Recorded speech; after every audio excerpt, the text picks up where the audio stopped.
Well, for give and the take each race as it comes, cliche, just 1 point the difference now. Martin, just picking up on what you said to Murray there, I mean, you've got a little feeling it could be Williams' year after all. Well, he's got some momentum, hasn't he? He's really on his way, and I spoke with Ferrari a bit earlier on to try to get some kind of understanding. If you watch the in-car camera with Michael last 2 or 3 races, he's working so hard at the steering wheel, and when you're doing that, you've not got your foot on the throttle, so I don't see how he can come back at them, really. He's not got Irvine to put between him and any points. Frenson's going much better of late. McLaren are getting very strong. They're all keeping points away from Michael Schumacher. Simon, if we look at the start, I mean, it didn't look as though it was going to be Villeneuve's day. He was on pole and he lost it. Well, he did. He made one of his bad starts. What's your assessment of what happened there to him at the start? Well, I would think Villeneuve, you mean, in that respect? Yes. It just looked like he was almost a bit too careful letting the clutch up. He didn't have a lot of wheel spin. That wasn't his problem. Maybe just the engine revs bogged down a little bit and he didn't get away too well at all.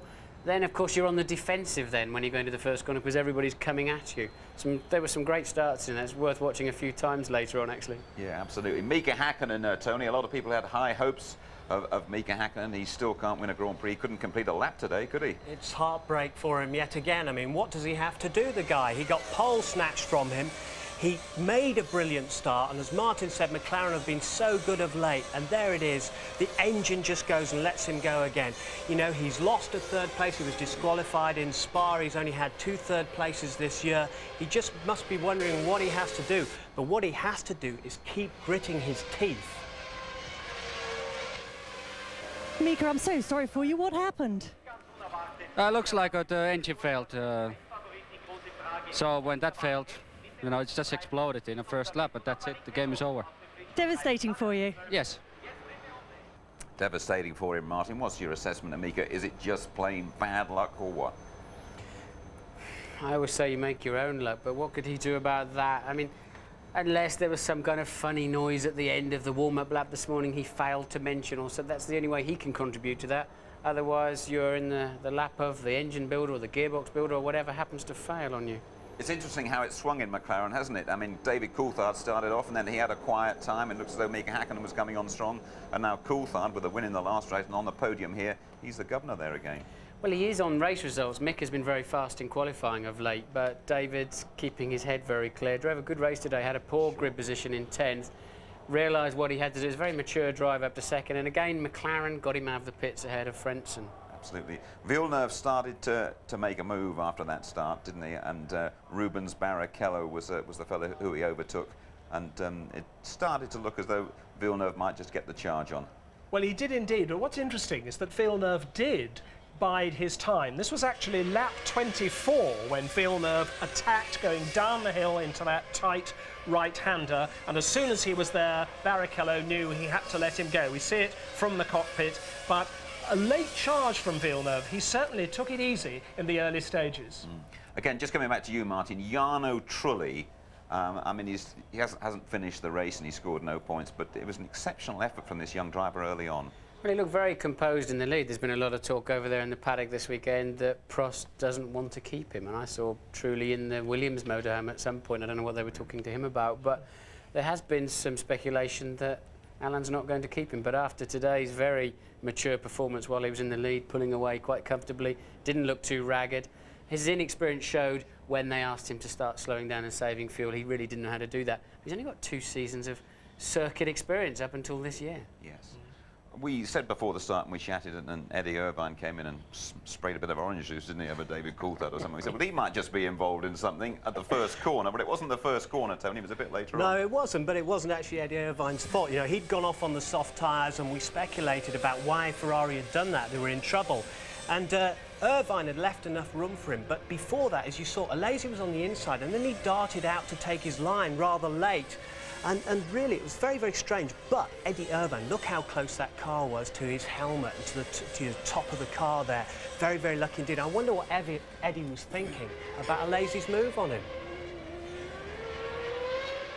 He was obviously very heavy on fuel, and I was light, and he kept the inside, so I braked him around the outside, and he stayed on the inside, and then he just gradually slid out and then hit my wheel and went over the top.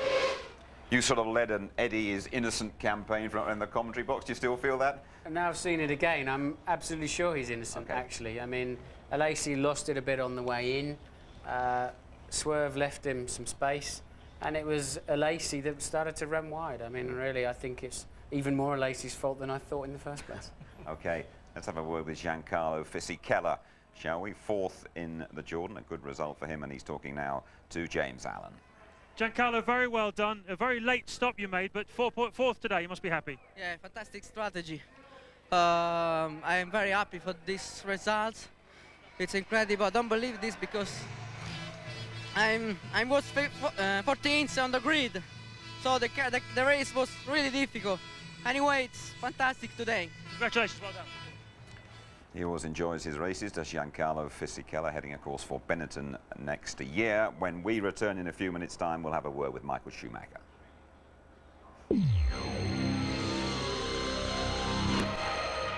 You're back with us at the Austrian Grand Prix, won by Jacques Villeneuve, who is now a point behind Michael Schumacher in the race for the World Championship. Martin Brundle, the absolutely crucial moment in this Grand Prix was the 10-second penalty that Schumacher got for his overtaking under a yellow flag. What are your feelings about that incident? Well, he did, basically. You can see it quite clearly. I'm sure we'll see it again in a moment. And you can see we're on board now with Frentzen, look. And Shui's going to slither up the inside and take over the position there. Now look up to the left, and you can see the wave car. You can see the car broken down on the side there, the crashed car, I should say. The yellow flag was very clearly waving. But when you're following a guy very closely, and all you can see is the underneath of his rear wing, remember you're sitting on the ground effectively in these things, you're not having a general scan around for yellow flags. You're just focusing on him, ready to pounce out behind him, and suddenly you look up and there's the yellow flags. Okay, well, let's see what Michael Schumacher himself made of that incident. Of course, Schumacher still very much in the hunt for the race for the championship. Michael, you could have been second today, but in fact you were sixth. I guess you're not particularly happy. No, I mean, you have to say I'm not happy. On the other side, if you saw from where I came, started ninth and being sixth, I have reasons to be happy somehow, but this stupid thing with the yellow flag that it happened to me, I mean, that's certainly a shame. And the problem was I was following two cars and really fighting very hard, and I didn't notice any yellow flags, as they, in my view, were only on the left-hand side, and I can't look through the cars. It's too difficult. Nevertheless, you must have got some satisfaction from passing Damon so apparently easily. No, it was a hard fight. Even with Barrichello before that, I was obviously very angry and I had nothing to lose and I went for it. And Damon obviously was clever enough to not risk a crash. Still got 1 point over Villeneuve. He's looking quite strong though. Do you think you can do it? Oh, we try. I mean, gonna be difficult. Okay, good luck. And he will try very hard at the Nürburgring next weekend. Alain Prost, I think, is the most successful driver here at the old Österreich ring, Tony. His cars looked in good shape, and then they both went bang, well, virtually within seconds of each other. Yeah, the Hondas, like a couple of hand grenades went off, you know, within a few fractions of a second. There was Shinji Nakano's one had gone big style. And moments later, as Coulthard was closing in on Jarno Trulli, his exploded right almost in David's face, and that must have been really, really awkward for him. I presume that he'd finished all the rip-off visors. Here is David closing in, and he would have got a good smear of oil right across his visor there, making visibility very difficult. But that happened so quickly to Jarno, it's such a pity.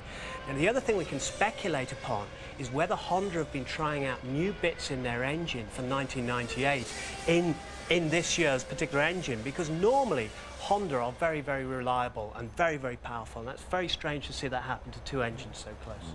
Martin, another good day for David Coulthard. Yes, I thought he drove very maturely, actually. I mean, his grid position didn't represent his speed. There's no good tripping over somebody else in the first corner. He had a great start, actually, and then made the most of it, and McLaren helped him very much along the way. The people who kept their heads today picked up the rewards, didn't they? Everybody else were flying off the road or watching somebody else when they should have been watching what they were doing. Okay, Simon, we heard Michael Schumacher talking about passing Damon Hill. We thought Damon might be in for at least a point, and that point could be absolutely crucial come the end of the season. Well, it could make a very big difference to Schumacher. They were having a tremendous battle. There suddenly is Damon Hill leaving the door wide open. He'd been fighting hard to keep Schumacher behind, and then suddenly he left the door well open. Schumacher was able not even to go tight up the inside. And in fact, coming out of the corner, you see Hill running a bit wide, getting onto the grass, getting onto the pebbles. I don't know whether Damon made a mistake or whether perhaps he didn't just quite want that point quite as much as Michael Schumacher did. Well, let's see if we can find out. Damon Hill is down there in the pits, and he's talking to Louise Goodman in particular about that incident. Damon, tell me about that last lap. I saw Michael obviously behind me, and I thought last time I looked, I thought he was far enough back that if I brake late enough, he wouldn't be able to get through, but he got through. And I was just driving my nuts off all the race, and I was starting to get braking later and later, and getting a soft brake pedal. So I really had to concentrate, and but he slipped through. What went through your mind when you saw him come through? Bugger. To be precise. I couldn't really say anything else. I mean, you know, I thought he was too far back to have a go. He was too far back in the previous lap, but you know, he was able to brake later than me and get through. Could you sum up what happened for us? Perhaps not saying what Damon said there, but you understand his feelings. I mean, he's once again held his hand up and said, my mistake. Well, hoping you weren't going to come to me on this one, because I thought you might, yeah. It's an awkward one for you. He's very clearly embarrassed there, and so he should be. Okay. No excuses. No, he left the door open, and you can't do that with Michael, as Damon knows only too well. When he was fighting him for the World Championship, Michael says, well, I'm prepared to have a crash because, well, why not? You know, I'm not going to get a point anyway.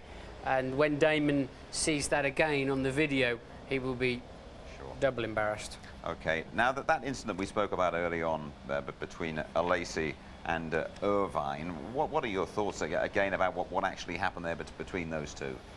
Well, Irvine was quite clearly trying to put a move around the outside. It's fair enough. I mean, I don't, you know, you don't have to go around. It's not mandatory to go around the inside. And look, he's giving him all the space he can, and he ends up sliding across. I'll be interested to see why Jean was so apparently unhappy, because I don't see what. Look how wide Eddie is there, saying, well, go on then, guy. If you want to, just get on with it. But I've got to at least try to overtake you. And well, every time I see it, I think more and more it's Jean's fault. Okay.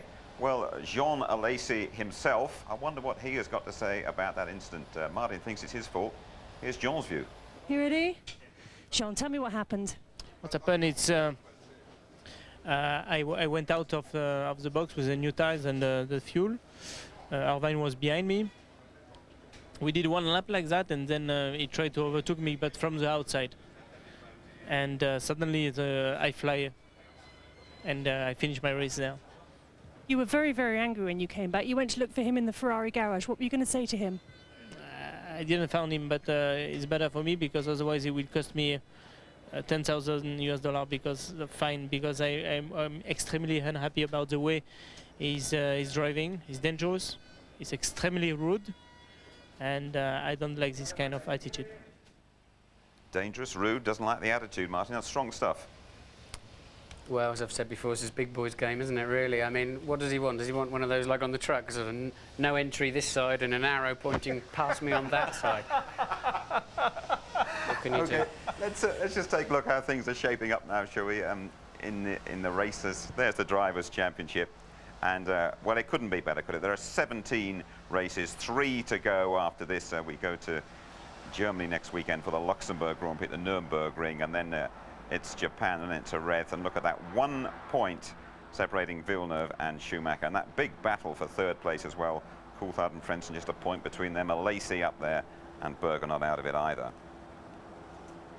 And as we check it out with the Constructors' Championship, Williams back in front in a pretty big way. A good day for them ahead of Ferrari and Benetton on 53 points and McLaren on 44.